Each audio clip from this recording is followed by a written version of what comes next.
I'm looking forward to this. I have been, and I don't want to spend a lot of time on it, but I've been working on a project in Togo, Africa, with energized water to see if it can heal COVID patients. And we've had success in a pilot study, so I'm really looking forward to hearing what people have to say. The healing is, what is it that we tap into? How does this happen?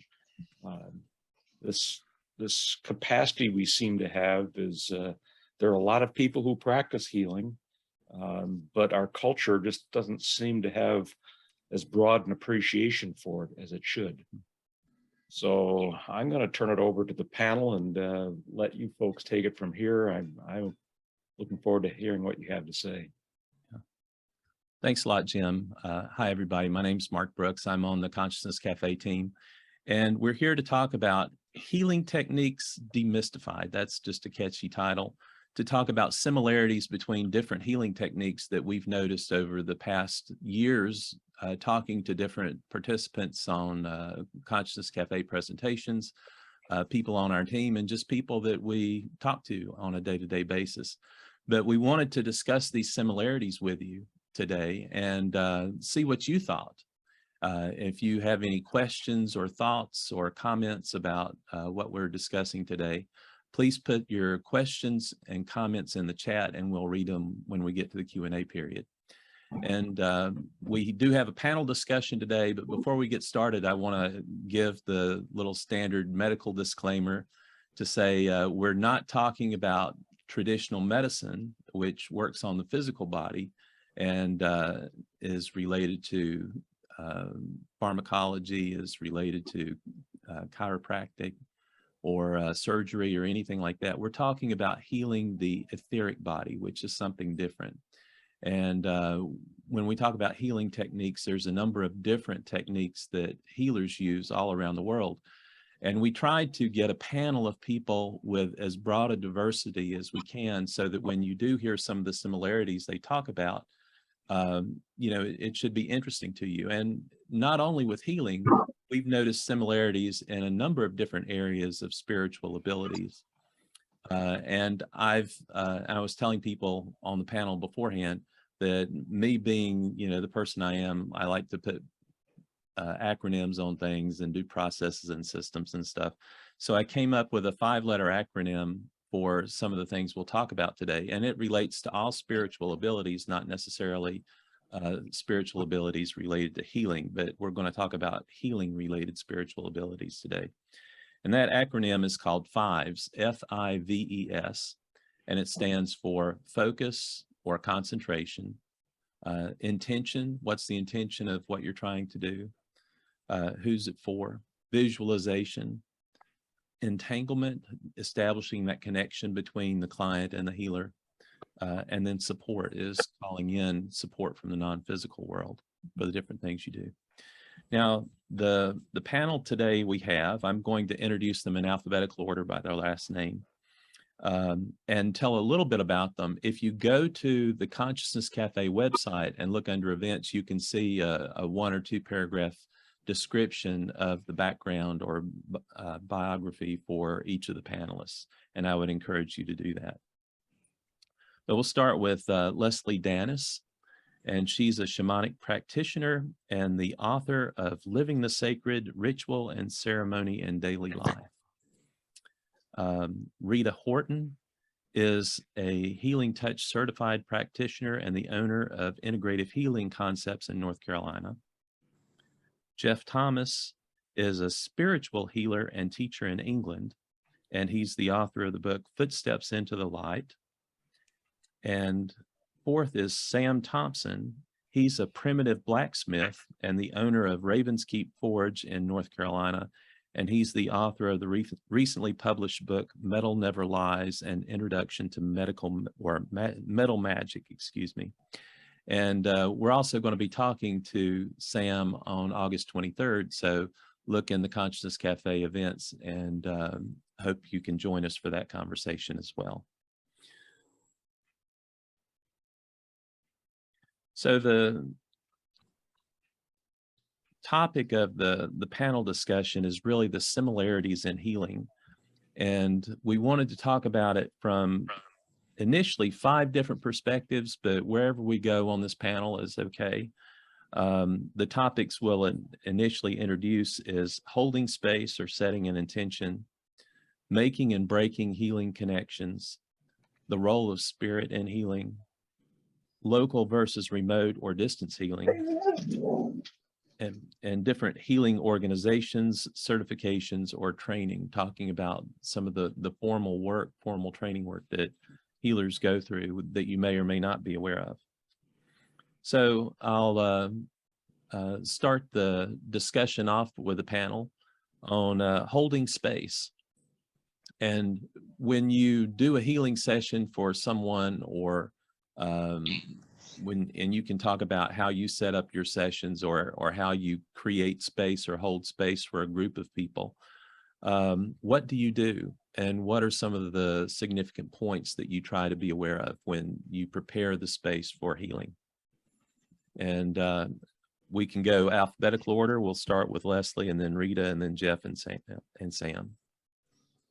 Sure. So when I am preparing to do a healing event in a community, the first thing that we would do is to ground and center. And what that means is we are preparing ourselves to move into sacred space. So by grounding and centering, we are connecting to the earth, but also bringing our energy and the thoughts of the day, if you will, back into center, so that we are entering the space as a whole person. In other words, we're not thinking about the things we need to do when we leave the space, but rather very present in the moment. The next thing that we would do is set the container, and we do that by inviting the helping spirits in. And there are several, depending upon one's tradition, there are several ways in which one does this. For myself personally, I invite the ancestors, the compassionate helping spirits, and the elements of each direction above and below. That helps set the container. We then would help each other move into that sacred space by using sacred herbs.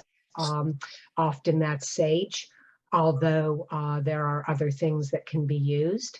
And then we would proceed with the modality of the healing. For example, would we be doing rattling? Would we be doing journeying? Would we be doing some form of drum healing? So all of that then could take place within this sacred circle.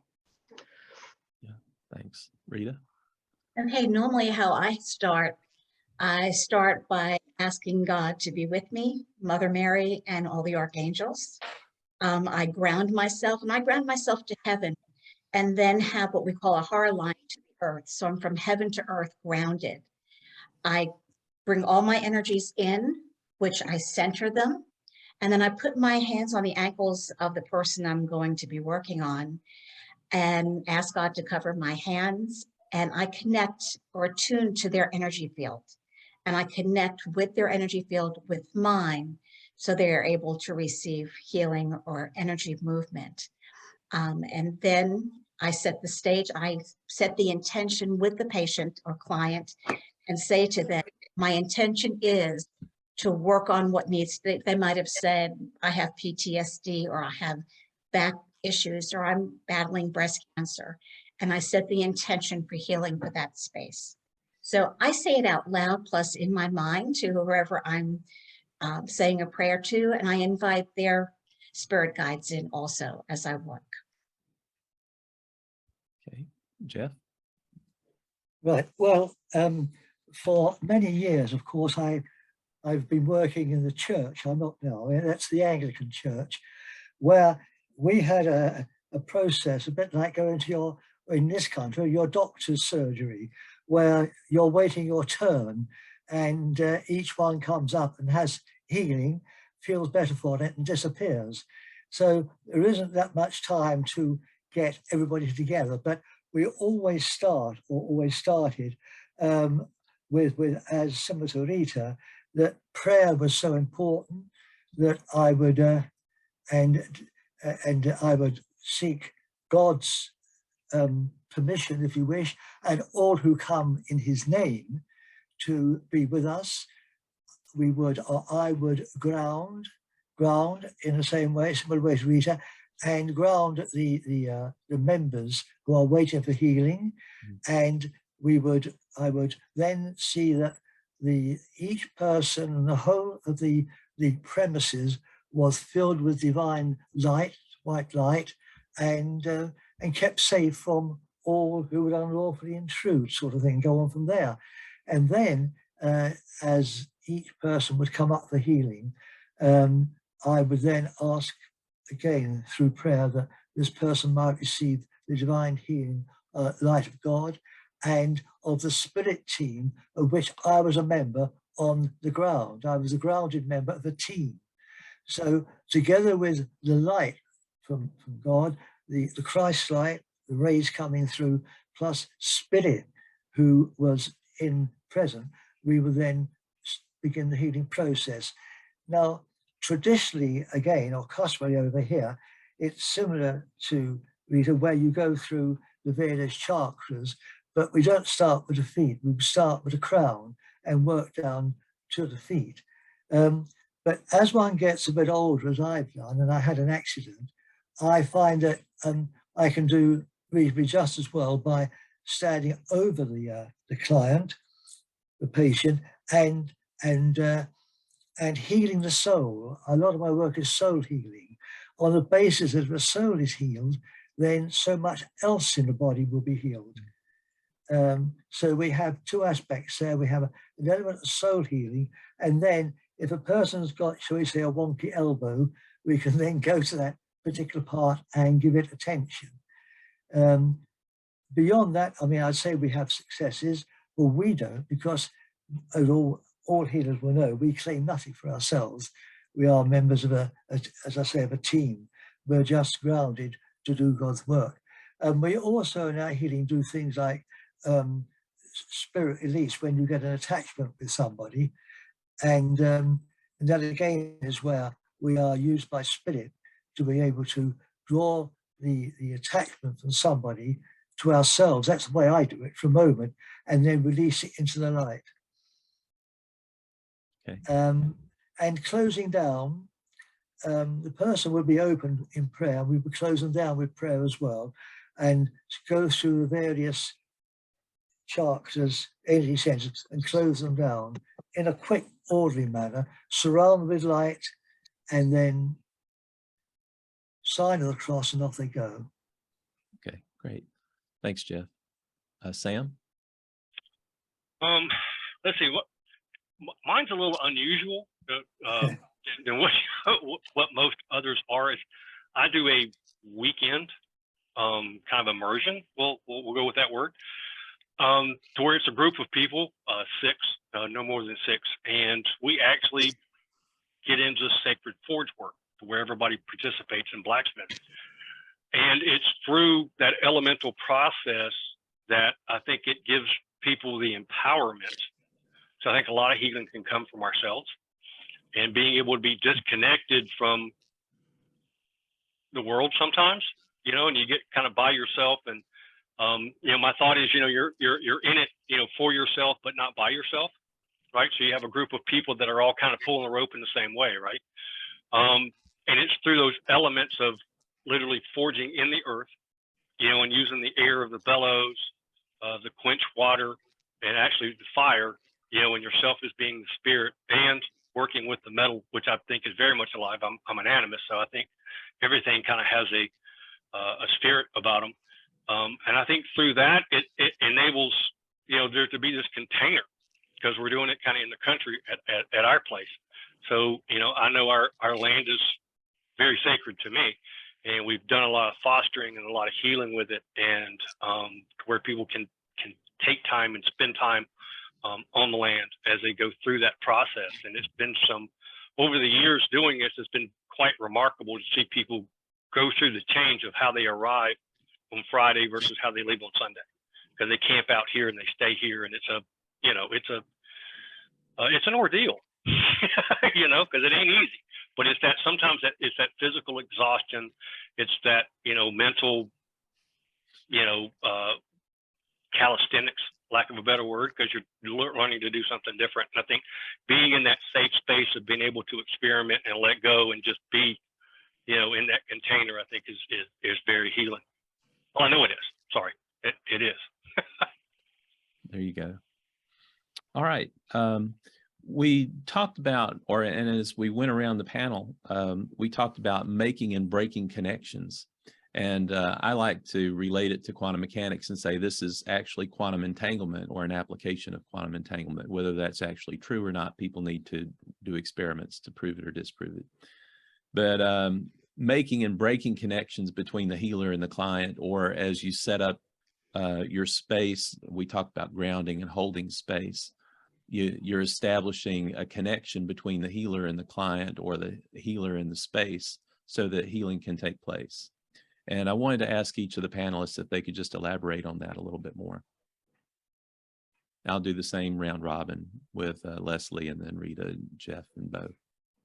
Sure. So there is working with the helping spirits, and so that would be more in a co-creative respect. And then there's a technique called merging, and that's where one moves into resonance with the helping spirit. So invites the helping spirit in. It's completely consensual. And as Geoff was speaking earlier about being the conduit for the spirit, that is what shamans do. They're conduits for spirit. They're not actually doing the healing. The healing is moving through them, through spirit. So the concept of merging then is inviting the compassionate spirit in, and then through this process, allowing the work to move through one. So you might say that the hands of a shaman are the hands of spirit moving through the healer. Okay, thank you. And I agree with Leslie. We are all conduits or vessels. Our bodies are being used to convey from spirit or God that energy onto that patient or person that we're working on. I do the same after I pray and put my hands on the person. I connect by holding onto their ankles and connect our energy fields. So I can feel the energy coming through my hands into them. And I visualize the white energy around both of our bodies. After I've done a technique or have worked on that person, I give thanks to God and everyone that was with me. And I let go of the ankles and put my hands back out, releasing their energy back out into the universe. So I don't carry any of their health issues or emotions with me, and just give thanks. Mm-hmm. And that's how I detach. Okay, Geoff? I think it's all been said for me by Rita and Leslie. Well, good. That's the good part about this panel, is to see it. It looks like there is a consensus coming here of a kind. Well, you may have told you before, when I'm teaching, shall we say, recruits, new people coming on to learn, I say about making contact, I say, look, I show a picture, and what is this? Well, that's a torch, a flash lamp. I said, well, what happens if you switch that on, forget to turn it off? What happens the next morning? They say, well, it's worn out. I said, it's exhausted, isn't it? I said, now, if you plug your little table lamp in to the main system, what happens next morning? It's still going strong. So you've got to make connection. That's just an analogy. And my connection, again, we're coming back to what Leslie and Rita said, is to open up by praying to God. And I have to say it's because there is a certain feeling around today in the healing world that one doesn't talk about God or spirit. You talk about energy more. But with me, it's God and spirit all the way. And of course, Jesus. Now, I mean, Jesus, 23 in the New Testament is 23 stories of healing. 23. I mean, that may not seem enough, but that's without all the acts did. So you might say, were all disciples of Jesus carrying on. But coming back to what I personally do, similarly, I will ask that the client is in a safe zone, and I will then pray that I might be the conduit, which Rita mentioned, a channel for divine healing energy, and that now I give and now, dear Lord, I pray that I may give thyself to thee, take my hands and use them for thy glory. And then my hands begin to tingle and things start happening. That's cool. And sorry, I'm still in the process. I'm demonstrating it. And there we are. And then that's making the connection. Are you talking now about breaking it too, or just connecting? The whole process. That's fine. Well, then we get on with the job. As I said, if it's, I don't, you know, I can use very simple words, because I do think that the healing I do, I mustn't speak for anybody else, can be much simpler than sometimes you talk about demystifying healing. I think the process can be thought of be much simpler than sometimes it's reckoned to be. I won't say any more than that, otherwise I shall get into hot water over here. And I mean that, but it can be simplified.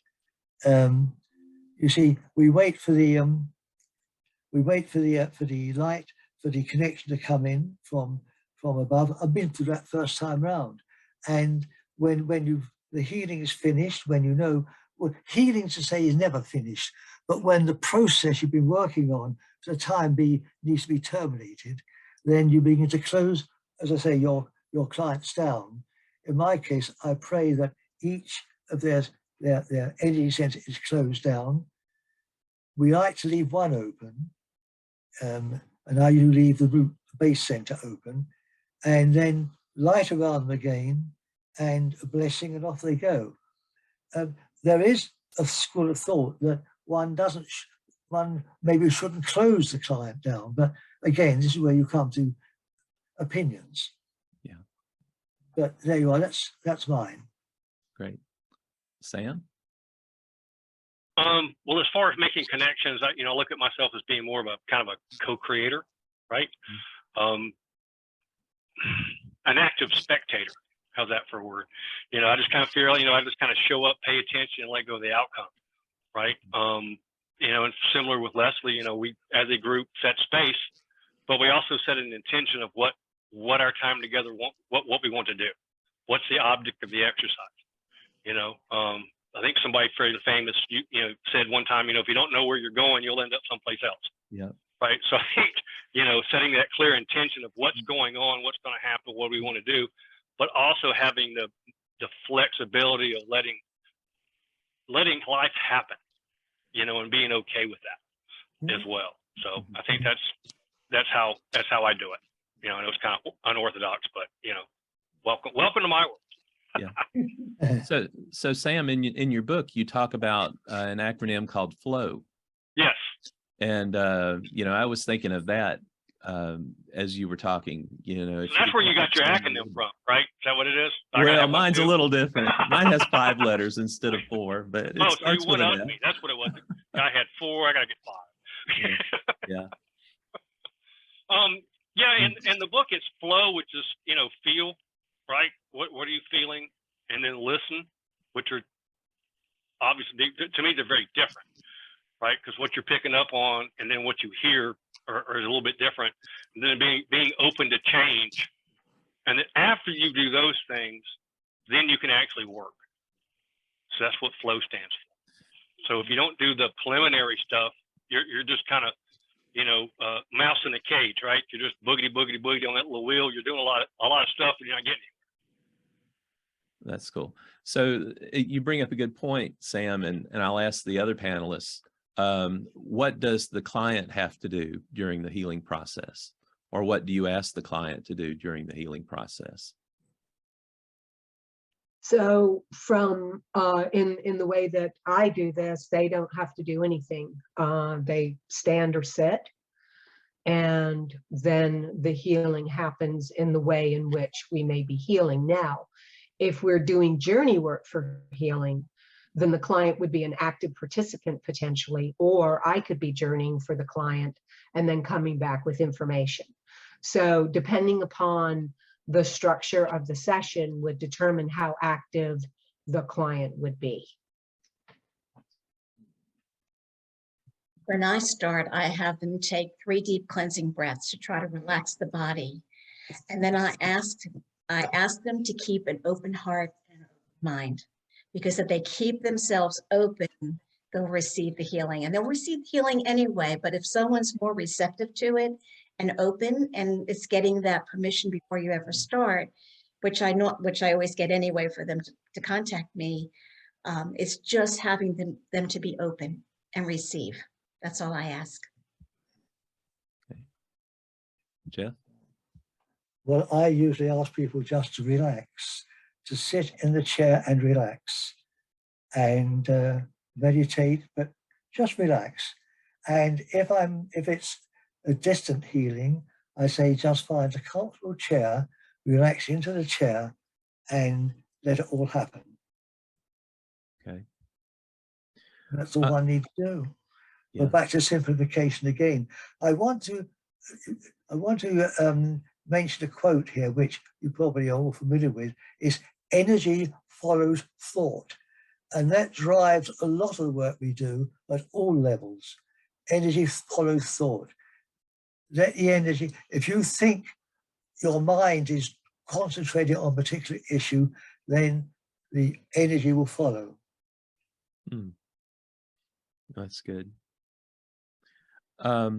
We all have talked about the role of spirit in healing, but I'd like to ask you to elaborate a little bit more. And I know, Geoff, you talked about this analogy of a flashlight versus a light switch, and how if you're connected with a spiritual being and the spiritual being is healing through you, that energy is always there, as opposed to you working down your energy.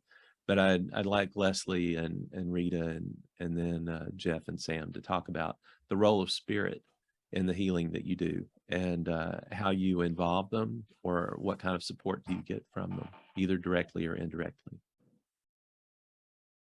So my relationship with my compassionate helping speaker spirit is ongoing. It's a relationship that I maintain all the time.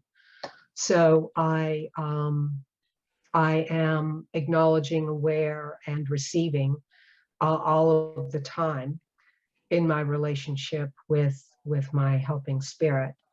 And I think you'll find that people who do this kind of work in this way maintain a relationship with their spirits.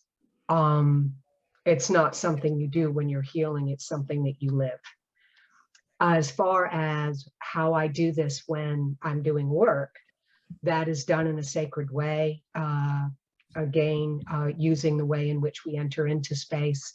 If I'm doing the work for myself or doing healing, long distance healing work for somebody else, I set a container and invite spirit in, typically either using a rattle or a drum. It's called sonic driving. And either of those two things I would deploy or use to create the container and the environment conducive to working with spirit in that way. And Mark, was Sam asked the question, did Sam have an opportunity to speak on the last question? Yes. Oh, okay. All righty. He can answer it again if he wants, or whatever. That's good. I was elaborating on Sam's last question. That may be what you thought. Oh, maybe that's what happened. Okay. Yeah. There you go. Rita? Okay, my role with spirit, and no matter what you call, I call him God.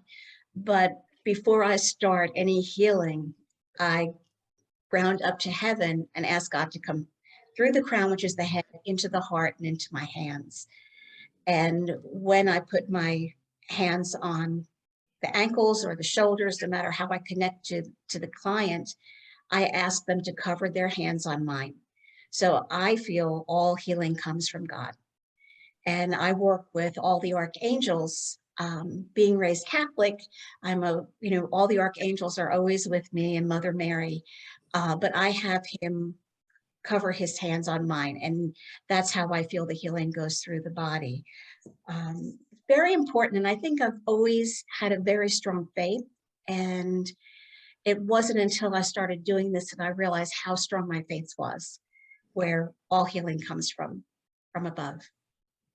So that's how I connect. Okay. I just ask for him to be with me, and I know he's here, and I know all the angels are here. And when you work from the heart, and all of the work that all four of us do is coming from the heart, coming from heart center, and I feel him come to my heart as I'm doing my healing. Okay. Thanks. Geoff? Mark, I'd like to turn your question around slightly. You say how we involve spirit, how the healing involves spirit. I'm going to say I might tell how spirit involves us. You see, spirit is just waiting for people on earth, physical beings, to be able to help them do the work that needs to be done on a spiritual level. Mm-hmm. They need physical bodies on earth to be able to execute the work you've done. They provide, as it were, the if you like, the cosmic energy, for want of a better word, the spiritual energy, but they need somebody, a tangible object, and we are that tangible object, to transmit it to the client who needs it. So spirit is always there, you see, and as Rita said, our spirit who's with us, you see, in one of the hymns, you may have it, "O God, I help in ages past," it says, a thousand ages in thy sight are like an evening gone. Spirit, by reason of reincarnation, is there all the time. And to them, if you leave spirit alone for 6 months, a year, the next day they come back when you need them, it's like tomorrow. It's like yesterday, just come to take over again.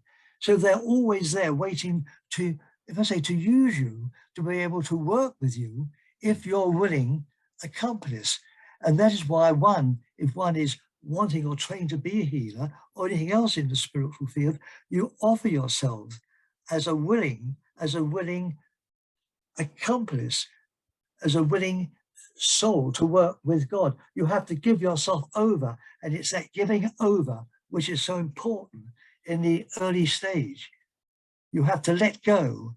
As you must have said with channeling, you have to let go. And once you let go, you're on. That's cool. Sam? Oh, you're on mute. Yeah, I was trying to unmute. Anyway, as far as my connecting, I pretty much, I look at it as I'm just holding space for everybody to do their work. Mm-hmm. This may sound kind of harsh, but, I look at it as, I will work as hard at it as they do.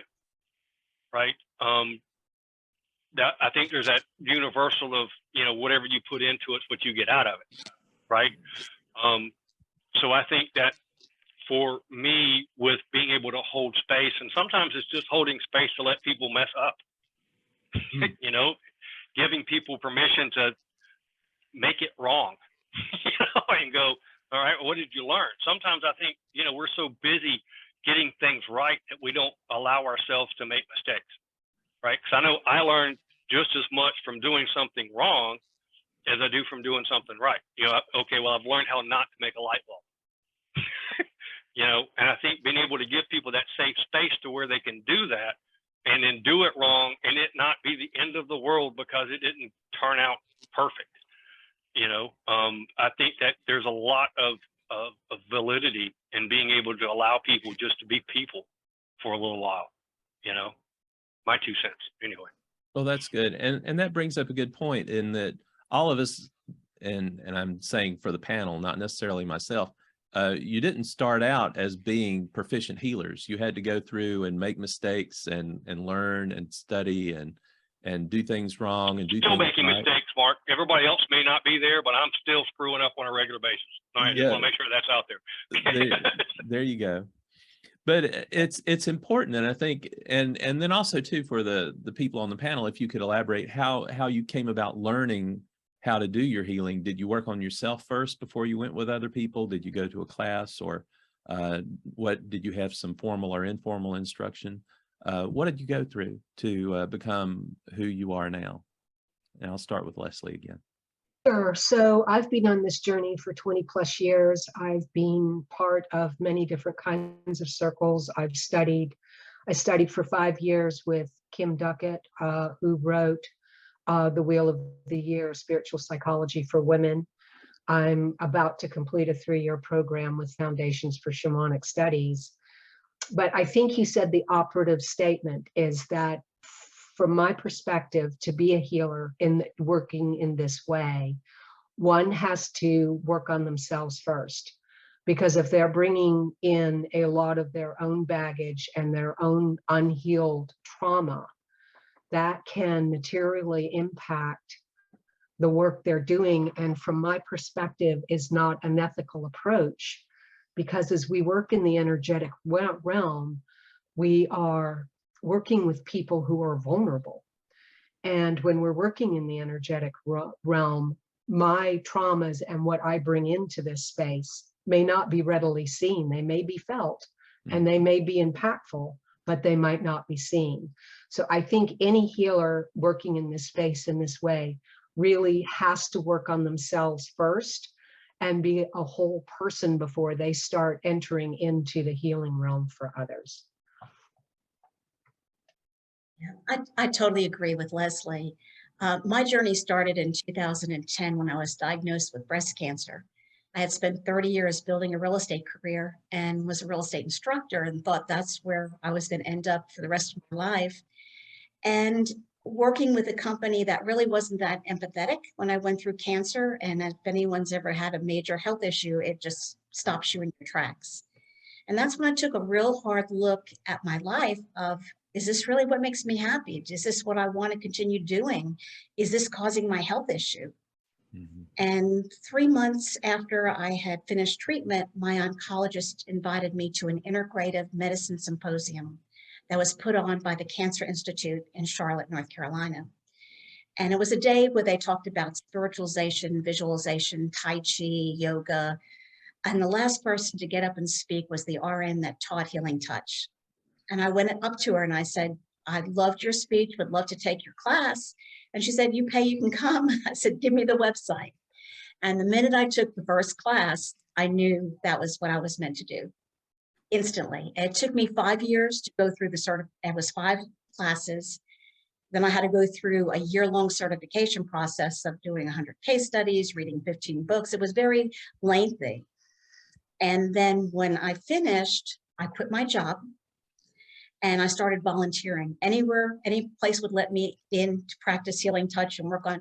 And I started volunteering for a nonprofit breast cancer home that I would go every week working on breast cancer patients. 5 years ago, I opened up my own private practice. And back in March of this year, a local hospital in Charlotte approached me about doing Healing Touch on patients. So that has been my journey. But when you work in the energetic field or the healing field, you have to come from heart-centered, from your heart for them. It's nothing about yourself. It's all about that other person. But your heart has to be healed. You have to be in such a good place that you're able to get this white light and love and energy and be able to give it to others.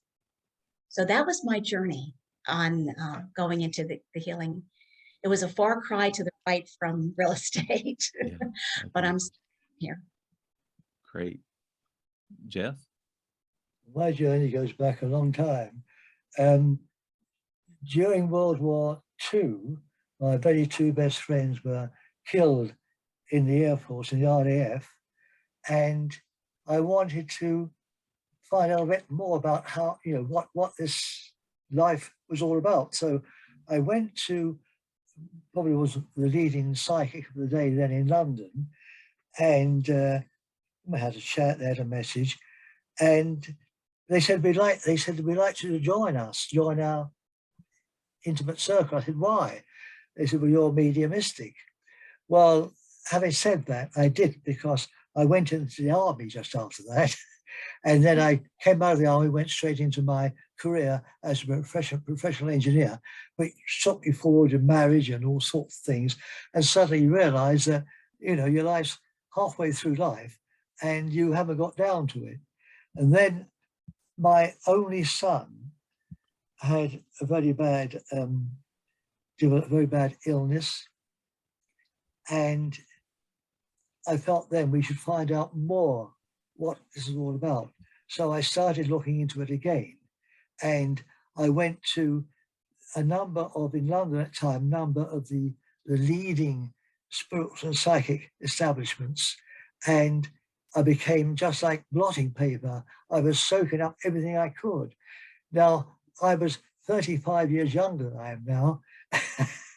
So I was like Rita then, you know, just grabbing everything I could to find out and press on. That's why I become a bit more mellow now in my later life. If I don't know if the panel and the audience right now, I'll be 98 next month. Oh. Bless you. So there you are. I've got about 35 years behind me. So I do talk in a more relaxed way, because as I say, I've been all through the do's and don'ts, and till you get to a point where you say, well, does it already matter?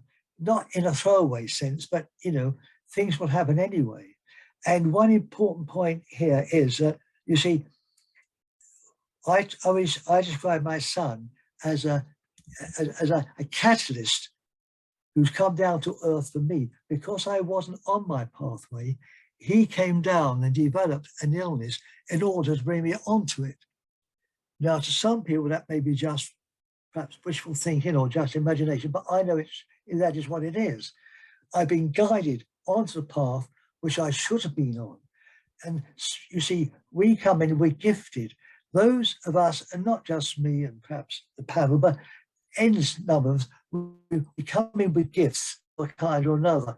If we have developed sufficiently through lifetime after lifetime to be evolved to a point where we can take on these gifts, then we have that gift waiting for us to develop and use. And we have spirit.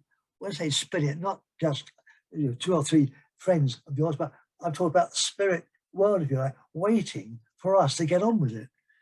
And when we do, off we go.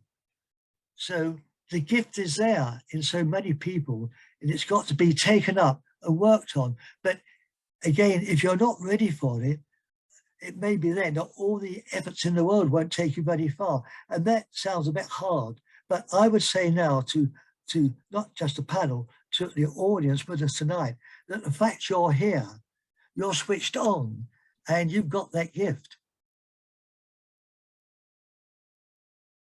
Very good point. Sam? As far as, I guess, certifications, you know, I am a Reiki master teacher. I am a certified Great Life coach. Been in leadership most of my adult life. This is not where I aimed to be. You know, I did not wake up one morning and go, damn it, I'm going to be a healer. That is my life goal. I just kind of ended up here, you know, and, you know, this is where my work is. So this is what I'm doing. You know, all the other things that have happened up to this point has helped me to be at this place and to be of service. You know, all those other experiences in life, but it's, you know, I'll be honest with you, I wouldn't wish this on nobody. You know, I think people that do it, because the good ones that are doing it because they, you know, it's a calling, like a better word, you know, and it's, you know, I just ended up picking up the phone. You know, well, that and I like to sleep. Okay, I'm gonna be honest. You know, I like to sleep because, you know, my agreement is I do what I'm told and I get sleep. That's kind of my agreement. So I'll leave it there. Okay. There were a few things that was going through my mind as everyone was talking. I really liked what Geoff was saying, is that we have lived all these lives, we have all these abilities and all these things that are just waiting to be, unfolded, but it's all up to us. And it made me think, what's the role of purity? What's the role of being open in terms of accepting the role or roles that you have? And just to get a few comments from people on that. I'll start with Leslie again. Well, I think I'm echoing what others have said, is that until you're ready to do the work, really ready to do the work, because this work, I don't know what others' experiences are, but it sounds like they were very challenging. And I don't think anybody really undertakes this. This is not, as I like to say, lollipops and unicorns. This is hard work. It will open up things and moments that can feel very, very heavy and dark, and moving through all of that and getting to the other side as spirit calls and as that relationship with the spirit develops. And that relationship looks different for each of us. It's unique in that way. And the way in which we're called is unique. But as Geoff was saying, if our hearts are not open, if we are not spiritually prepared or ready, and I don't want to say prepared, but spiritually ready to embark on this journey, then I don't think that we even hear the call. We even hear spirit's call. And one thing I would like to mention is that this is completely and utterly voluntary. Spirit is not going to come in and snatch you and say, you must do this. You have a willing heart and you want that relationship, and you're willing to work and put through the effort to develop and create that for yourself, however that evolves for you. And as I said, it's different for everybody. So you were called. Yes, I was called. I absolutely was called. Not something that you and I have talked about, Mark, but yes, I have. No, I just wanted to underscore that, because I think all of you on the panel have been called in one way, shape, or form. And I just wanted to get that out so that people who are listening and people who will watch this on YouTube afterwards too can get that point, is that you were called. And then it isn't, like you were saying, all lollipops and unicorns. It's a lot of hard work, and it's a lot of effort you have to go through. So you really have to have that internal desire pushing you to keep going. So that's cool. Very, very good. Sorry to reiterate what you were saying, but I just think it was so important to get across to people. I think everyone was called. Go ahead, Rita. I'm sorry. I think everybody has a different reason on how they were led. I think there are a few people that are just born with that gift of healing. And you hear about it all over the world, where you find someone that as a child could heal. But I think as we live life, the physical, when someone has a health issue or something happens to make them stop and reevaluate where life is taking them, overcoming a really severe health issue will sometimes lead them on a more spiritual path and be led maybe to healing. In the hospital, I'm working with people with all different kinds of illnesses and surgeries and different ailments. I've probably had 3 or 4 people ask me, how do you do what you do? Could I do this? And I said, anybody can do this if you come from your heart and you genuinely have the desire to help others, you can do this. But I think this physical, the spiritual, someone feels like they're not on the right journey and they're looking for something. But I truly believe we are led to where we need to be. A door will open, someone will come into our life, an event will happen that will take us somewhere. I didn't have Healing Touch as a cancer patient, but I worked on over 350 women that did. And I would probably say 2 or 3 of them have either gone to become Reiki masters or have taken the Healing Touch classes. So it leads you, once you have that experience of what happens when you have this type of healing, Some people are led to do this, but I believe it's a turning point in someone's life most of the time that will lead them here. Okay. Absolutely. Absolutely. Yes. Good, Rita. Yeah. Go ahead, Geoff. Well, I just go to put a slightly moving slant on this. That I mean, the call doesn't come from getting an email or a telephone call. And as I've read from Lesbian saying, it develops, and once you get that, whatever it is in a case, and that it's not easy. I mean, hardships can be developed, and agony, like in my case, my son is still going through, his life has been affected by what happened to him, but I do know that he came to put me on the pathway, when they put me on the pathway, to put me back on the pathway, because I'd wandered off in business with big bucks and that sort of thing, you know? Yeah. Get back straight. And that was a blessing. And he's spiritual in his own way. I mean, he doesn't practice it, but I know he is. And once you get onto this, it's not a matter of you saying, well, I want to go and study something. Should I study a language like French or Italian? Or perhaps I go and study healing. It's not like that. Once the healing call grips you, it's like a flood. You have to go with it. It takes you. It took me anyway. I'm sure it's taken our friends here. And that's probably something the whole panel could elaborate on at some point when we get into the Q&A is how healing and the spiritual life took you, how it grew on you over time. But I was going to say that I do believe that some relationships have been ruined. If somebody suddenly has the call, then it could even break up a family. Mm-hmm. So, you know, as I think was it Leslie or Rita saying that you know, it's not an easy journey all the way along the line. I've no complaints, but you know, I do know that some people have found it troublesome. Mm-hmm. Sam? Well, for me, I think it's, you know, you get to a point to where you know more, you have to do more, right? You know, you can't claim ignorance at you know, you get to a certain point and you learn stuff, you got to do something about it, right? And I think for me, it's just kind of where I ended up,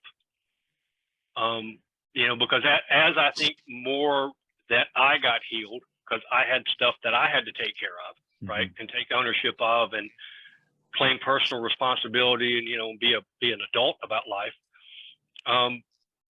And realize that, you know, I'm actually in control of my own stuff. You know, you can either be a victim or you can be in charge. You can't be both.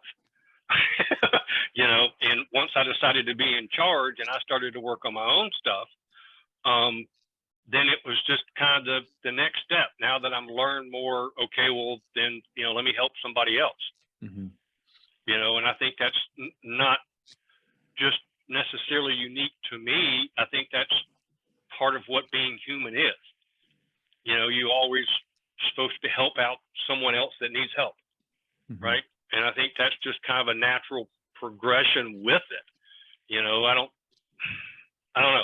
Maybe it's a little too much out there, but I think, you know, if we had more people that were willing to help, you know, versus talking about helping, you know, we wouldn't be having a lot of the conversations that we were having now. I think there comes a time to where you have to take personal responsibility for where you're at.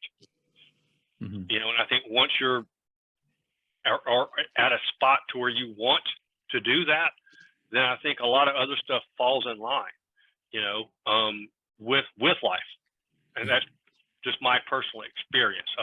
It's not written down anywhere. I don't have, you know, by any authority. That's just, you know, me hammering things away in the middle talking to me. That's just kind of where I'm coming from with that.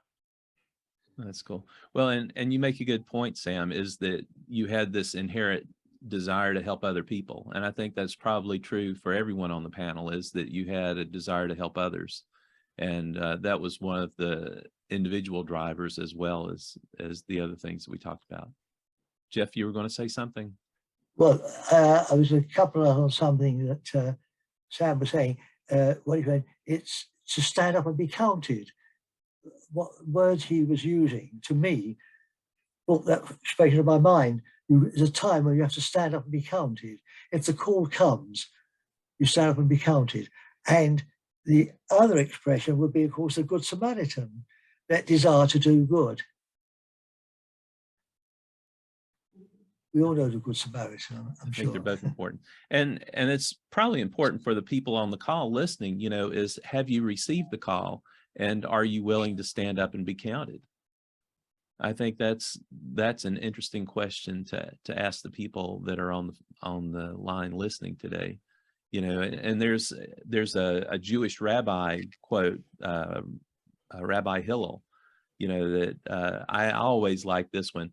And you may have heard this said, but wasn't, you know, attributed to somebody. He said, if not me, then who?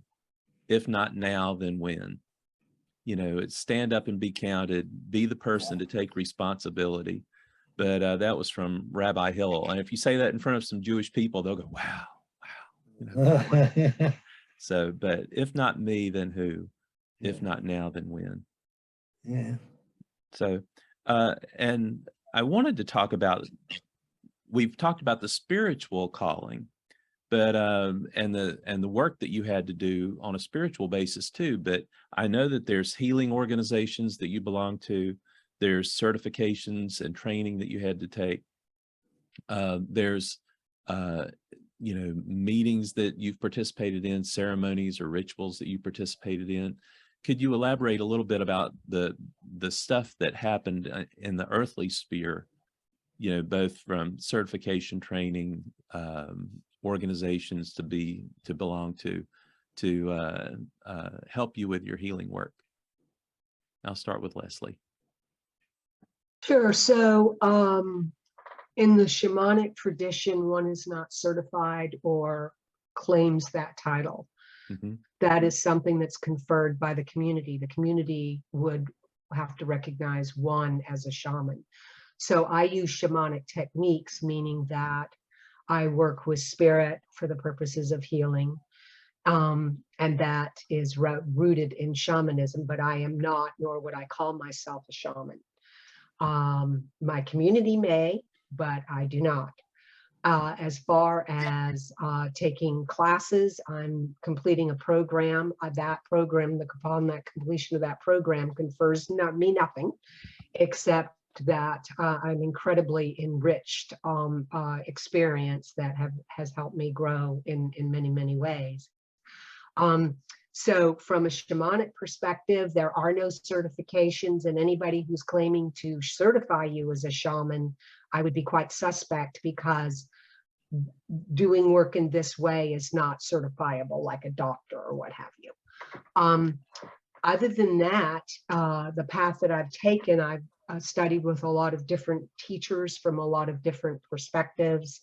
I'm an ordained minister in the Ho'omana tradition, which is more Hawaiian shamanism. But being a minister, again, is not a shaman. I am simply ordained in that tradition. And other than that, from me, it was going to working with different teachers. And I believe Rita said that she took her first class in healing touch, and she knew. And that has been my experience, that I have taken a class and just knew this was the person I needed to study with for X number of time. So it's been eclectic and incredibly powerful and transformative, but I can't point to one thing and say, go do this, and this is the kind of experience you're going to have. So it's following that intuition, it's trusting your own knowing and allowing, if I may say, spirit to guide you. There you go. Thanks. Rita? That's great. Healing Touch is a worldwide program. So it is very technique based. There's 5 levels of training, and then you have to go through a certification process before you can be called a Healing Touch certified practitioner. But I even suggest to people, take just the level 1 class and you'll learn so many different techniques that you could work on family and friends and yourself. And it's teaching people how to ground and connect, whether to the heavens or to the earth, and opening up that heart, and they will know if they're followed. I work with the archangels a lot, and we have an angel communicator that lives in Charlotte that did several classes that just brought me closer to the archangels. So I did that. The Healing Touch program is available to anyone that's willing to take it, and they have a website if somebody so desired to go that route. And I've also taken several classes to hone my skills, just like you, Leslie, to get better at what I do. One was life force healing, asking God to send gold light to every cell in the body.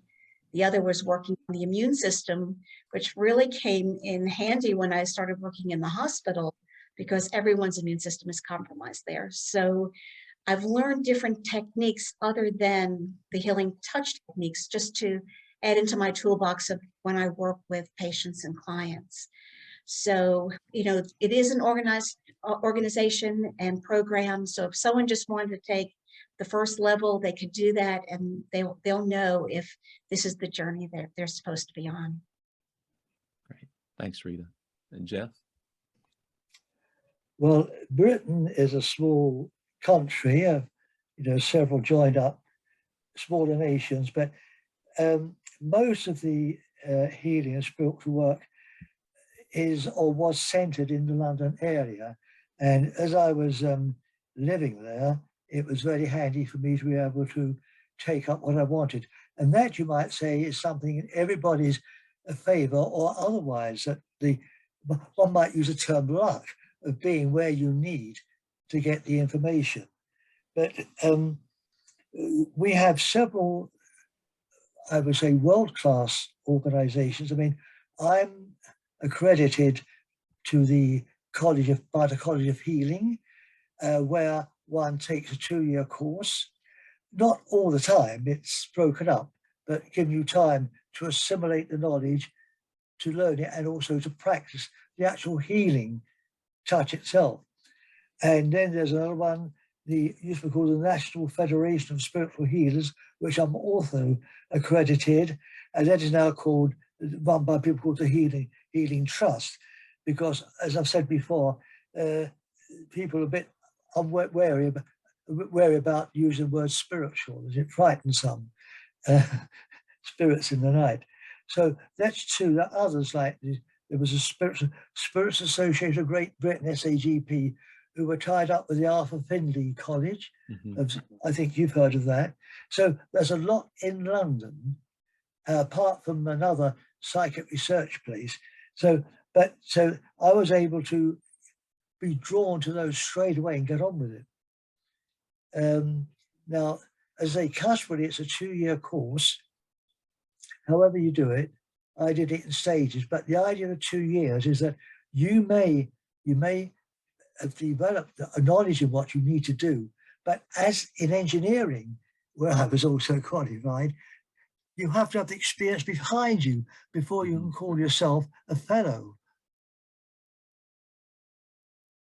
So the academic stuff comes, and not too hard in the academic, because there's always been an argument, well, if a healer is truly gifted, does he have to be a brainchild at the same time? In other words, take it gradually, go through the learning process, while all the time you're doing your practice on healing, the healing touch. And you're there with practice. You can't offer your healing to one client and say, right, I'm a healer. You've got to do it probably to 300 or 400. And then in that time also, you're learning what thing you've described. You're learning the code of practice, the ethics. You're also arranging for insurance. But the code of practice is so important. And when you go for your passing out, as it were, exam, where you're tested on your healing ability, but also you'll be questioned on various aspects of what you know, but also you'll be questioned on the code of practice. Very important. And Geoff, to become a fellow, you had to have people say that they had been healed by you. Is that right? Or you had? To be a fellow, that was for my profession, my engineering. No, with the healing work, there were very few fellows, nearly all members. But shall we say, some people called them, I forget the word, never students or probationers, while you're learning over 2 years. And then you have your test and you become a member, a full member. You get a certificate, a diploma, and you're away. Okay. You're let loose on society. Let loose, turned loose. I love it. Bless them, bless them. Okay, thanks. Sam? Well, I mean, there's really nobody out there that does what I do. Mm-hmm. Oh, and let me stop you. This is one reason why you need to be here for this Consciousness Cafe presentation on August 23rd, because Sam is an unusual bird, and we're going to talk about that. So, and you see his book in the background, Metal Never Lies. We're going to talk about his book as well, but Sam is an unusual bird, and that's one of the reasons why you need to be on this call, August 23rd. I mean, I think for me, I learned from teaching, right? Because my work at the core, being a magical blacksmith, is I provide tools to people to do their work, right? That's my work. My work, whether it's a pendant, for a talisman or an amulet or a wand or a ward or something like that. And then I had people say, I want to learn how to do that. I'm like, okay, well, how do we do that? So, it was just that kind of whole process. And then I wanted to learn more about it. I went to search and it wasn't there. And I got that little ping, how about you? No, this is not the droid you're looking for, story of my life. But anyway, so, a lot about where I am is just, learning through teaching myself and figuring out how do I, extrapolate that to present to other people, and being able to tell people that, metal magic, the animism of it, the actuality of it is you don't have to be a smith to practice it. I think a lot of people kind of get, that thought in their head that they have to do that, and that's just not my belief. Mm-hmm. But as far as how I came about it, it was just, once again, it was just kind of dumb luck. Oh, hey, yeah, you. Yeah. That's who. There you go. All right, and the last question I'll ask before we start with Q&A, and then for the people on the call, if you have any questions, put your questions in the chat and we'll ask them. But for the people on the call who may be interested in healing, either healing themselves or being a practitioner to heal others, what recommendations or suggestions might you have for them? So Reiki is a really interesting place to start because I think Reiki helps people who are not used to working with energy in that way focus, and they've got some very prescribed techniques that I think for people who are just starting out might be very helpful. And Rita, obviously Healing Touch might be a good place to start. As far as from a shamanic path, I think there are numerous books to read if one is interested. I'll be starting a healing drum circle in October. I'm also having for people in Greensboro. I'll also be having a Shaman 101 class, which would teach somebody how to journey and the basics of that. So from my perspective, Reiki might be a really cool place to start if one is interested in doing energy healing. Okay, thanks. Rita? Yeah, I agree with her. Reiki is a good place to start, and Healing Touch, they're both energy-based. Both are technique-based when you first start out. So they will know after the first class, does this speak to me? Do I feel drawn to this? So they'll know whether to be their journey or not. A lot of people that are doing, and I'll probably say all people that are doing energy work are a little bit intuitive. I mean, they feel, they sense. I'm kinesthetic, I feel with my hands. So everybody has a different gift that they've been given, and it's expanding on the gift that you have. So being led in that direction is also. Cool. Thanks. Geoff? Well, to begin with, I can really only speak for what I know happens in the UK. Mm-hmm. I mean, apart from those large organizations I mentioned, those dominant ones, there are small groups all over the country, healing groups who are well organized, but they don't offer, of course, post-nominals accreditation as you would from the big people. Pardon me.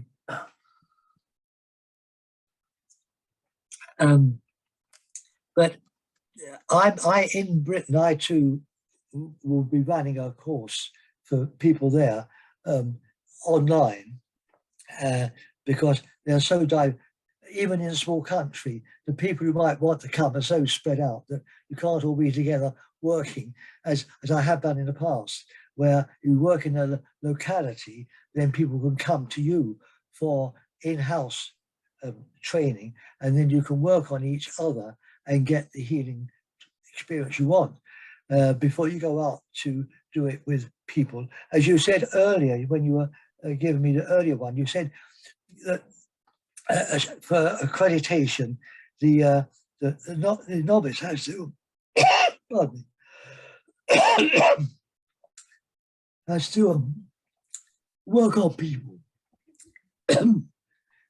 So spirit's getting me.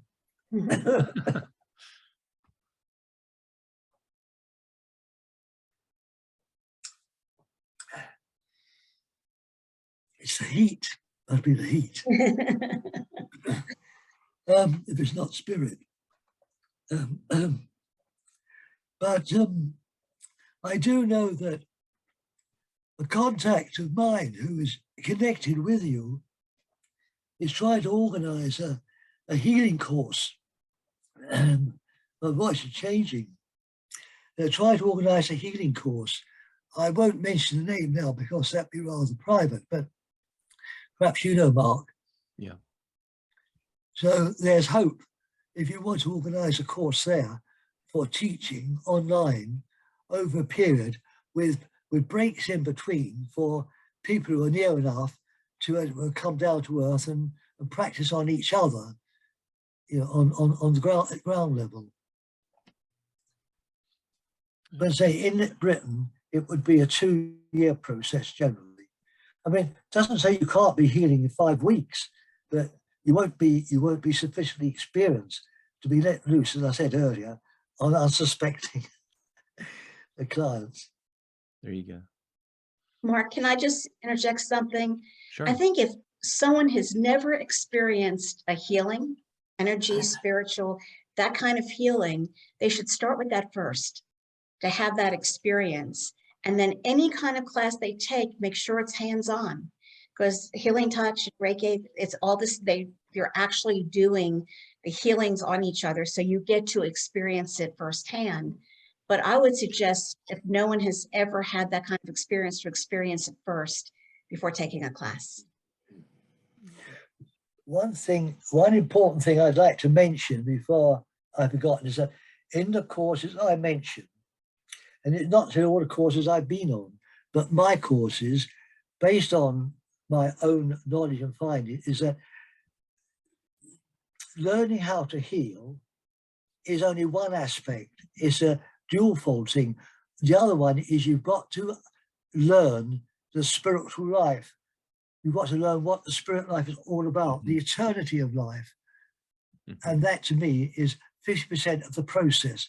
In order to know that you're a healer, but you know, you found out why you're a healer and how you come to be one.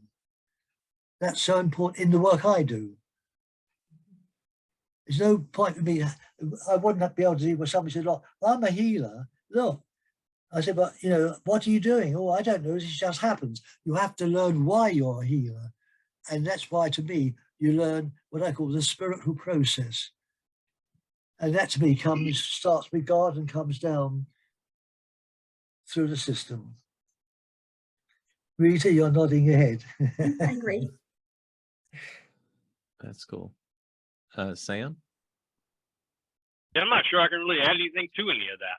You know, I think you know, experience is always going to be, I think, your best teacher, you know, and go learn from someone that's, you know, as Geoff says, that's reputable, you know, that you can verify their credentials, right? Or that you know somebody that knows somebody, right? I wouldn't necessarily just do me an internet search and, oh, well, they've got a cool website, I'm gonna learn from them. I'm not sure if I'd go that route, but you know, I agree. I think Reiki's a pretty easy way to start, you know, and it give you a pretty good baseline and figure out if that's really what you want. Because I mean, you do work, you're going to get worked on, right? You're not going to be insulated from it. You're going to be encapsulated in it. What were you saying earlier, Mark? Entangled? You want entangled. you want to do some healing? You're going to get entangled. There you go. There you go. All right. So we'll take some questions now. And there's one in the chat. I'm going to paraphrase it a little bit. Is it's related to when you're doing healing, if someone has not necessarily a physical issue, but more of a spiritual or emotional issue that resulted in an ailment or a disease, how do you address that from a healing perspective? And if someone has something that was emotionally based or psychosomatic, as they would call it, is that something that might return if it isn't addressed? And I'll go through the list. If you were confronted with that or presented with that from someone who came to you for healing, a client who came to you for healing, what would you say or do? I'll start with Leslie.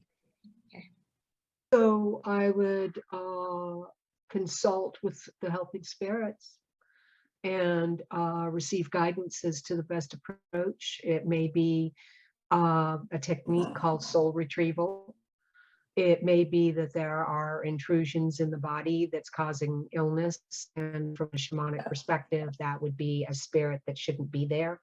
So that spirit's name could be some name of a trauma or some other thing.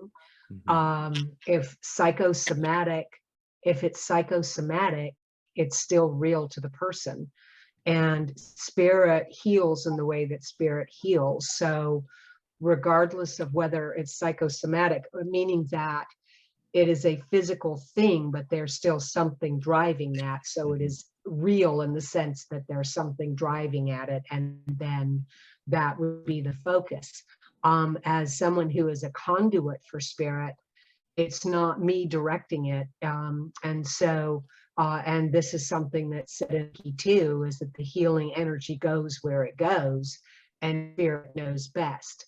So if something isn't healed, my next question would be, what is it that you're not learning from this? Or what is it that you are, I don't know, depending upon the situation, it would be then questioning the relationship of the disease or illness or circumstance to that person, and working, helping that, being a guide to helping that person ask themselves the right questions and potentially doing the work in that way.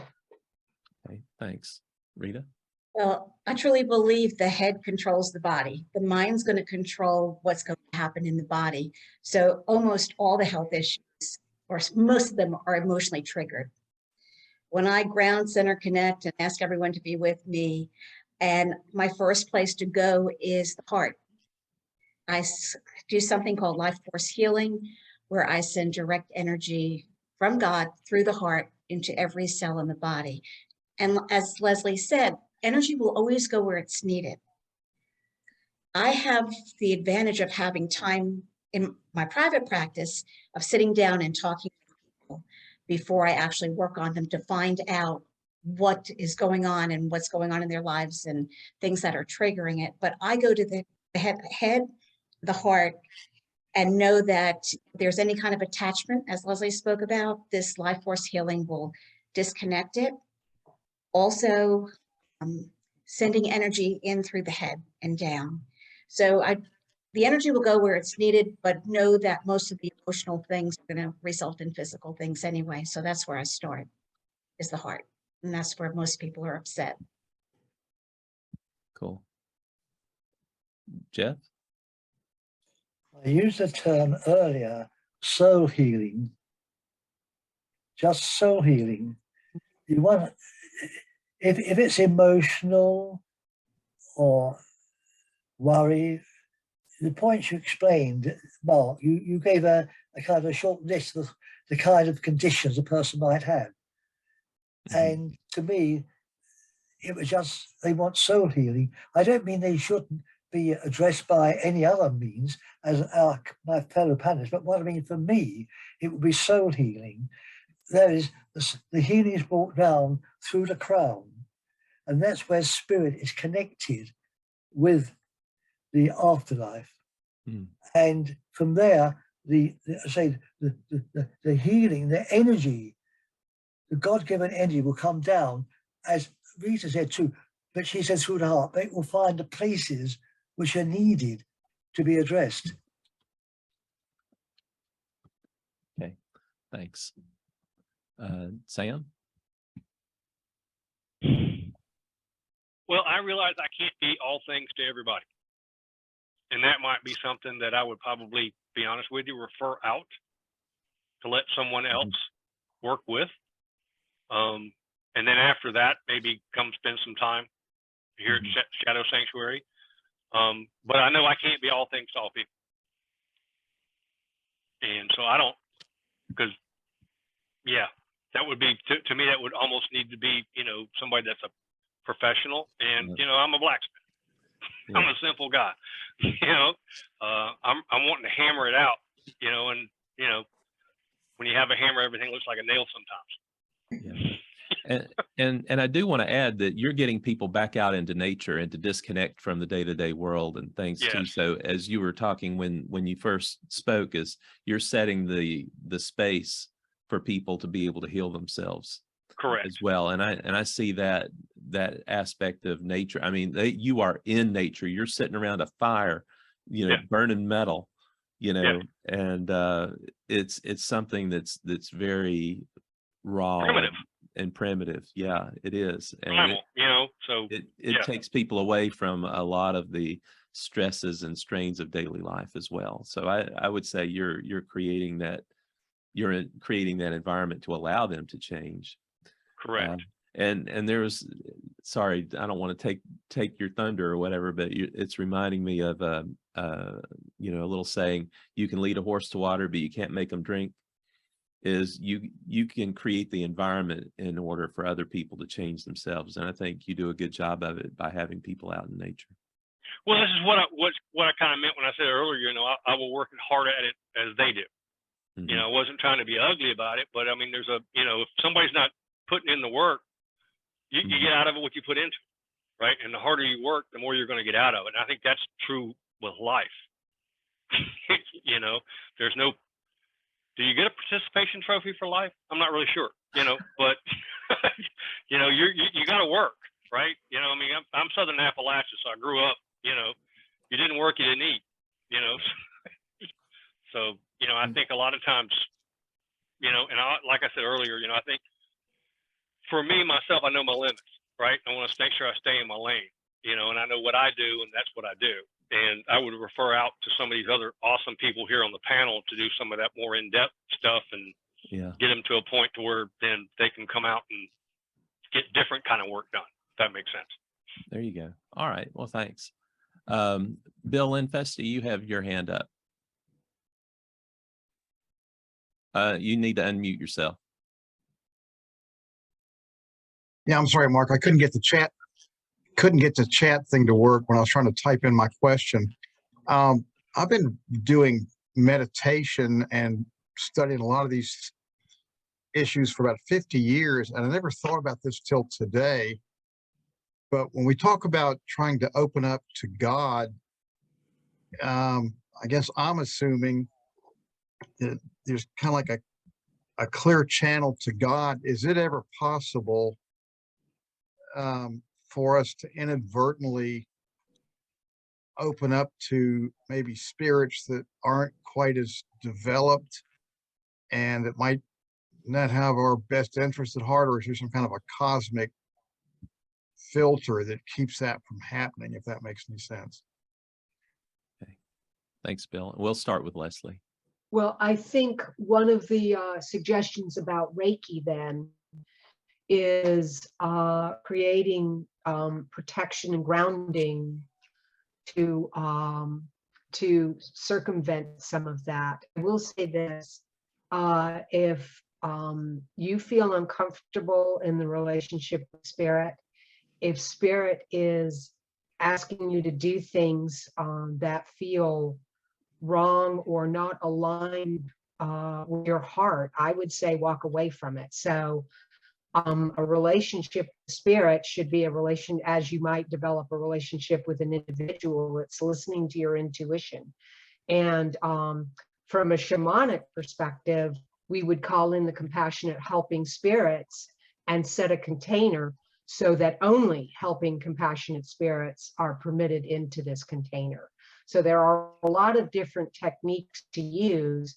I think Reiki for somebody who's just on the path, and it sounds like, Bill, you've been at this for a while, you haven't taken Reiki, it might be worth exploration, but there are many different techniques out there that I'm sure my fellow panelists will be able to describe that will keep you in a good place energetically or spiritually. Okay, thanks. Rita? Normally, I would tell someone if they feel like they're getting on the dark side or something in that shouldn't, grounding, and you can do that just by envisioning roots growing from the bottom of your feet to the center of the earth, holding on. And then I surround myself in white light. I just said, well, surround me in white light, and only white light can be here. And then I always call in Archangel Michael, one of many I call in, but he is the Archangel of protection that would be with you. So those are the three things: the grounding, the white light, and calling in the angels. Okay, thanks. Geoff? Well, yes, I mean, I'm in agreement with what my fellow panelists have said. The thing is, and we're back to my type of courses, that by tuning into God and those who come in his name, you see, God, my God is a pragmatic God. It's not one where you genuflect and walk around all the time, you know, on bent knee. My God's a pragmatic one. He's a God of science. And you know, and so God's a busy man. I mean, if you want to get in touch with, shall we say, somebody at one of your very good, say you want to get in touch with somebody at Microsoft, you don't ring up Bill Gates straight away, do you? If he's still the boss, you probably find a manager well down the line. So God has got many people working his name. Mm-hmm. God, you come to somebody you're working for God. But if you're not careful, as the question, I thought it was a very good question. That was a very good question. You could easily end up with somebody on the other side. I sometimes show it this way when I'm teaching. There's God sitting at the head of the boardroom table. He's the chairman. And down one side, he's got 4 or 5 directors. They're all Mr. Light. And down the side, 4 or 5, they're Mr. Dark. Now, you take your pick. You'll work with the side, the light or the dark. It depends what has been said, your attitude, your feelings, your belief. If you don't believe in God and these sort of things, you might find that you won't get very far anyway, even though you don't believe in God. I mean, you don't accept that you have to go through God's process. You've got go on from here. It's the same when people leave this life. It's not your question, and go over to the next life. If they are, as most of our audience here tonight will be, all of them, I'm sure, they're well adjusted, they will go quite smoothly into the astral belt, into Summerland. But there are others outside who say, oh, I don't believe in God, it's all poppycock. They won't go there in a hurry. They'll be in a kind of a no man's land because they're lost. They don't know where they are because they don't believe there's a God. So where are they? And they're the ones who come down the attachments and seize on to unsuspecting people. I don't know if I've answered the question that way, but I made a point. Yeah, well, you were talking about the mechanics of it and some of the things behind it. What we may call dark beings may just be people who may be lost, who may be stuck in between here and there. Oh, indeed they are. But then there are some out there who are bent on mischief. Right. Yeah, mental mischief. But and then of course it goes further into complete possession. That is something which is, you know, well beyond our present remit. Right. Sam?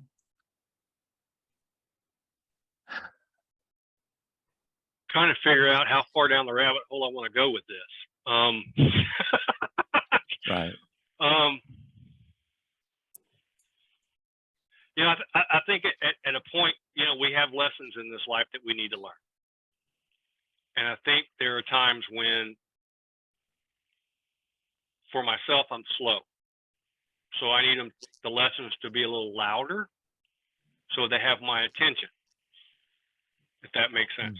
Mm-hmm. So I think, you know, the more open I am to learning, the easier life is. And the more stubborn that I am, the harder life is. You know, I don't know if I'm answering the question right or not, Bill, but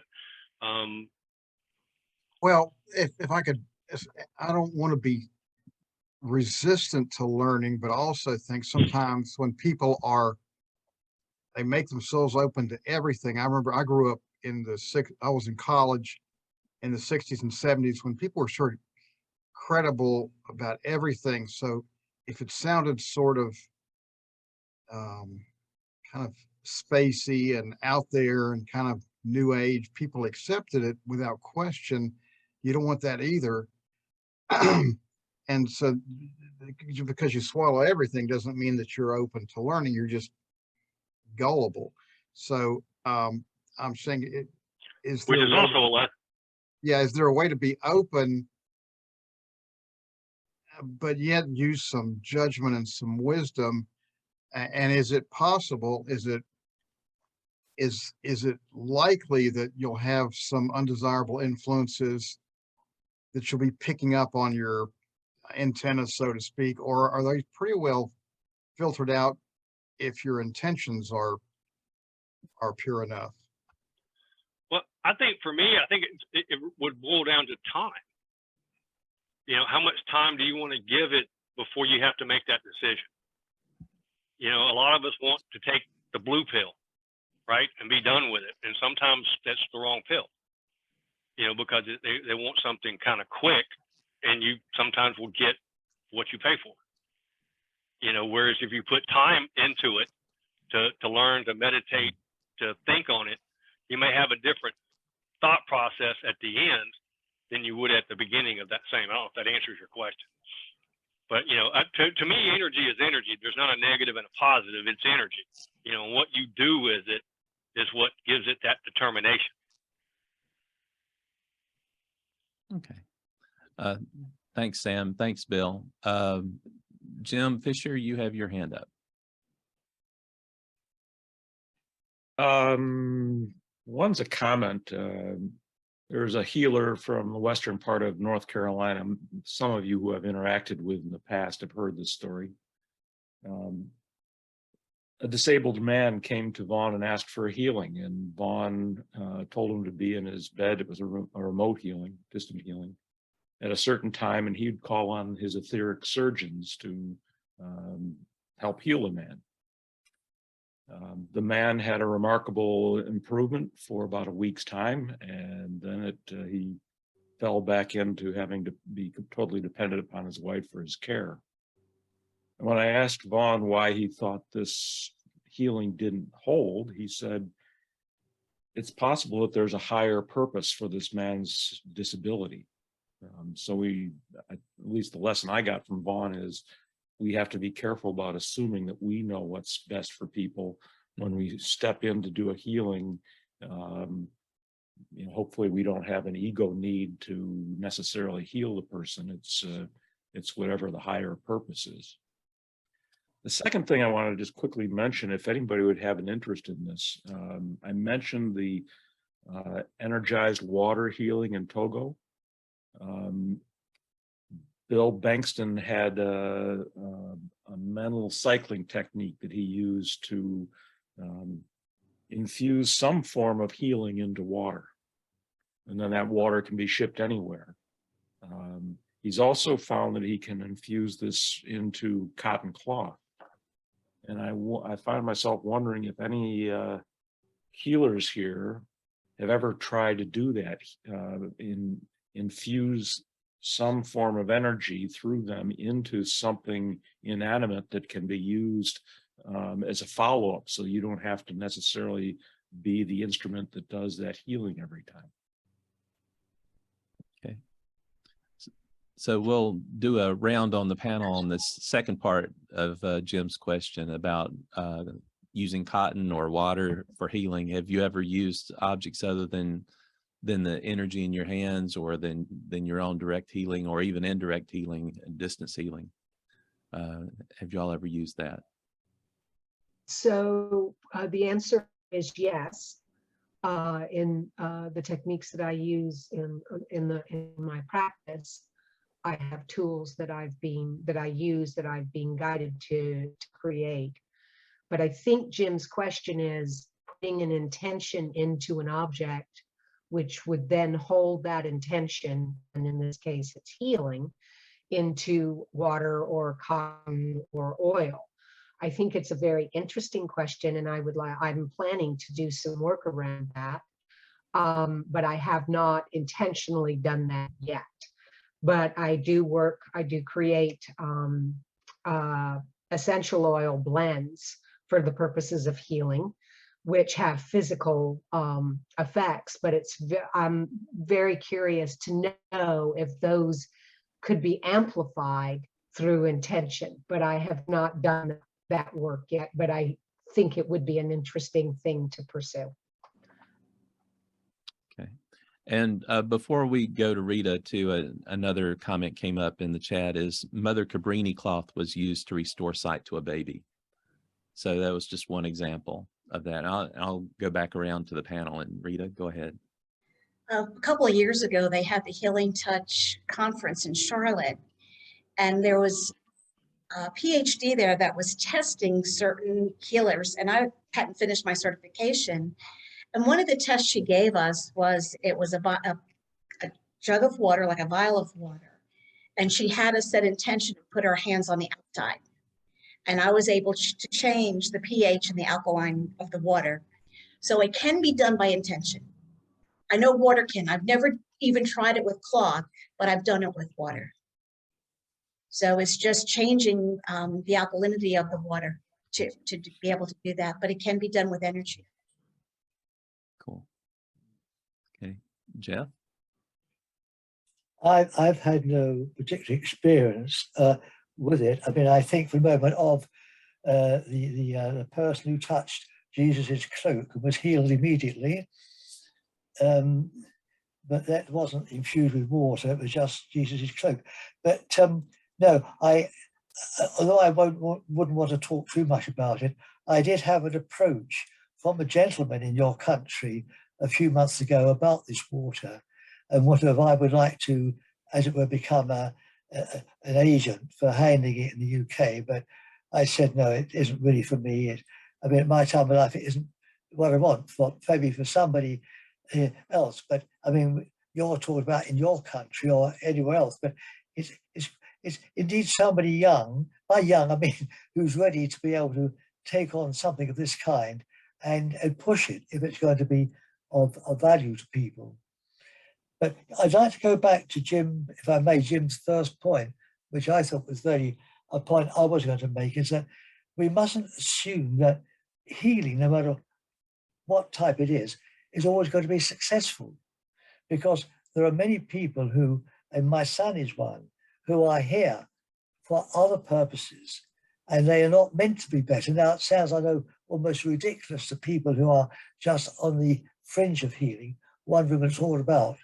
But it happens that way. And not all surgical processes are successful. I mean, I've only got one ear that hears. When I was going deaf when I was 27, my surgeon says to me, we got a particular process.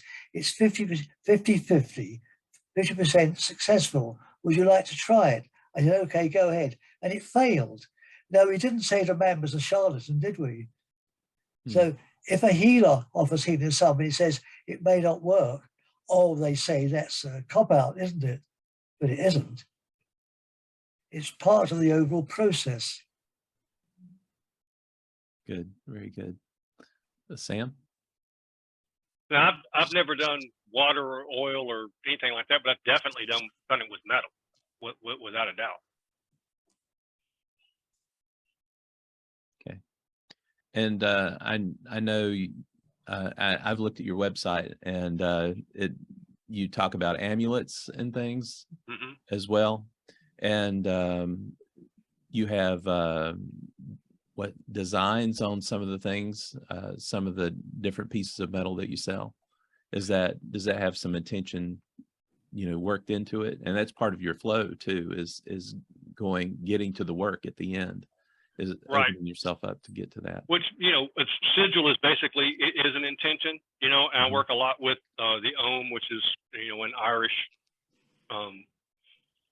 lack of a better word, alphabet. It's not exactly what it is, but so I work a lot with that, which has a lot of intention involved with that too. So I definitely think, I don't think it's just water it can be done. I think intention's intention. And I think water's, it's just as alive as everything else is. Yeah, there you go. And just for the people on the call, and like I said, I like to be the systems and process kind of guy too, is when you talk about using a cotton cloth or water or metal, you can embed in it a thought form, just like when you do intercessory prayer, when you set your focus and your intention and your visualization to heal somebody through a prayer or through your healing, you can embed that into an object as well. And I think that's what's going on. It's the embedding of a thought form into an object.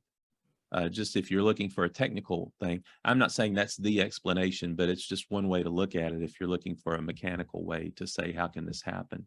Instead of it just being, it's magic or a miracle occurs or whatever.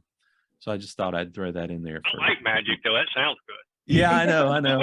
That's a good way to explain it. I'm good with magic. I like that. There's an old New Yorker cartoon where these two academics are in front of this huge chalkboard, and there's a lot of calculus on one side and then a single answer on the other, and in the middle it says, and then a miracle occurs.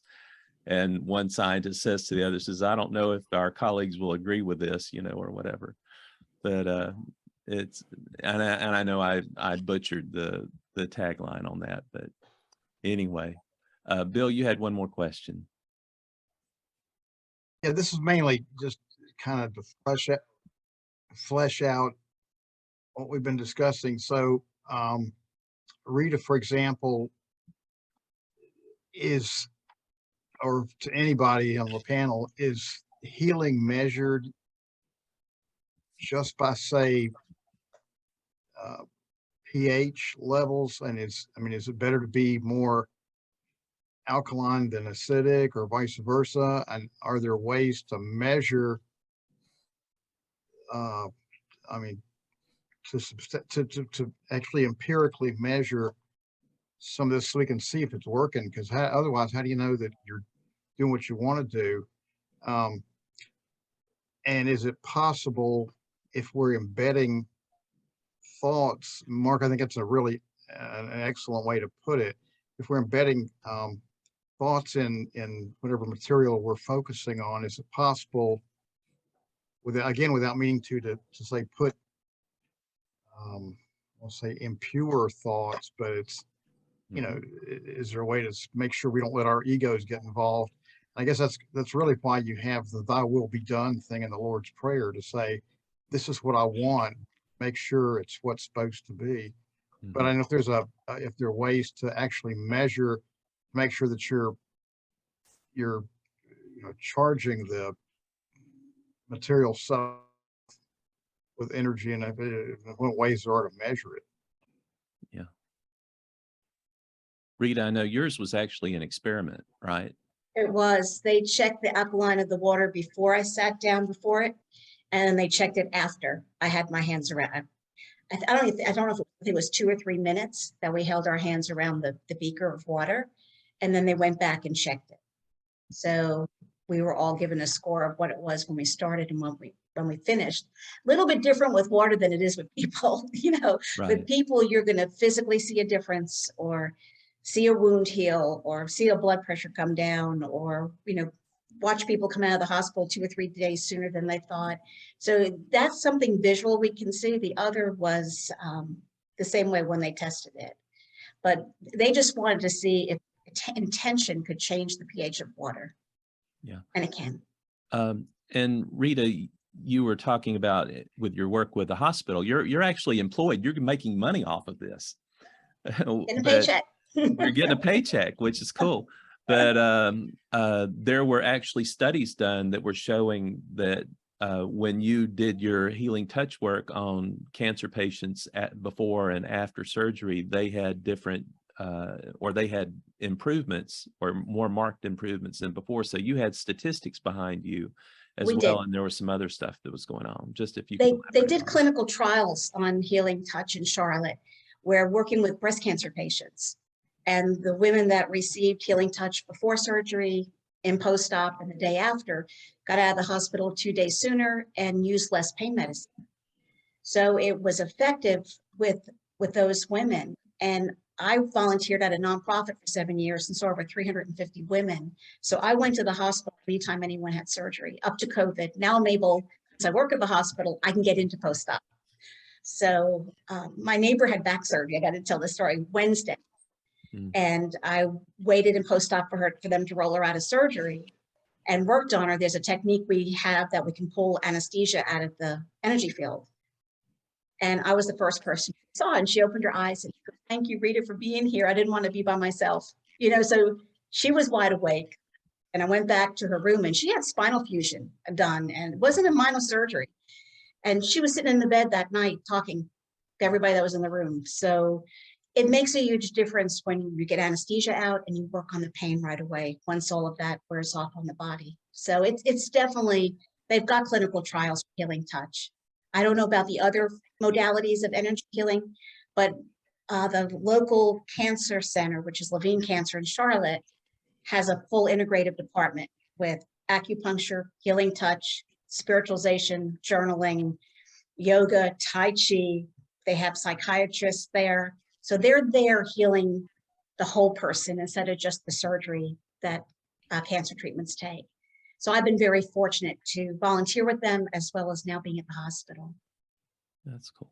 And Bill, just to add a couple other things too, just from the research I've done writing my book, there was a lady, a healer named Olga Worrell, who did a lot of healing work in the 70s and 80s. And she participated in an experiment in the 1970s where they measured surface tension in the water, not pH, but surface tension. And actually she was able to drop the surface tension in the water by like 10%, but it only lasted for about 24 hours. And as a result of that experiment, they called the degree of surface tension that was changed in the water a whorl. That was the unit of measurement for it in her name. And then also there was another experiment that was done in the 70s where they used a cloud chamber and had healers put their hands around a cloud chamber. And a cloud chamber is basically setting a fish tank on top of a block of dry ice. That's just a very crude way of putting it, but it creates a mist in the bottom of the tank where the water is vaporized.